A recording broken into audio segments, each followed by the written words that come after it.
If you keep leaving your money in a savings account instead of investing it, you will retire with $200,000 less than the person sitting next to you, and it won't be because they got lucky. Meet Alex, 24.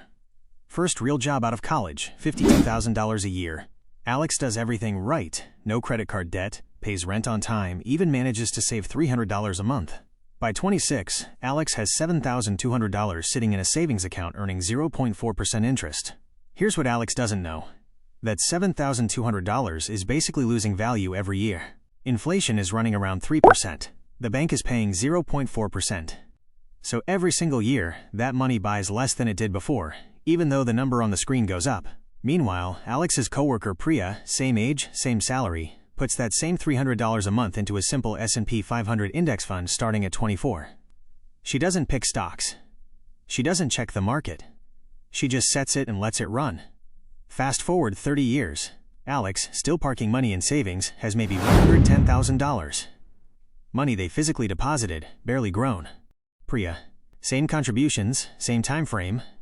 Assuming the market's historical average return of about 10% a year, she's sitting on roughly $680,000. Same income. Same discipline. Same monthly amount. The only difference. Priya knew where to put it. Okay, so what should Alex have done? One rule. The 90/10 index rule. Put at least 90% of your long-term investing money into a low-cost, broad market index fund, and stop overthinking the other 10%.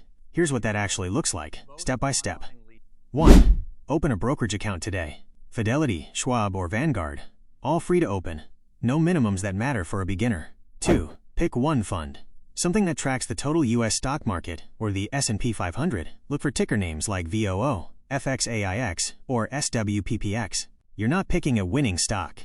You're buying a tiny slice of the 500 biggest companies in America at once. Apple, Amazon, Microsoft, all in one purchase. 3.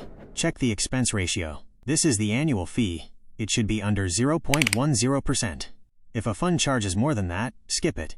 You're just paying someone to underperform the market, which is what most actively managed funds do anyway. 4. Automate it. Set up an automatic transfer, even $50 a week, the day after payday, before you can spend it. This is the step that actually makes it work, because it removes the decision. You're not trying to invest. You're just built to invest now. 5. Don't touch it. The single biggest wealth killer isn't picking the wrong fund. It's panic selling, when the market drops 20% and buying back in after it's already recovered. Index investing only works if you leave it alone for years, not months. If you're serious about actually doing this instead of just watching another finance video and forgetting it by tomorrow, comment the word START below. And if you don't want to lose money, follow for more informational videos.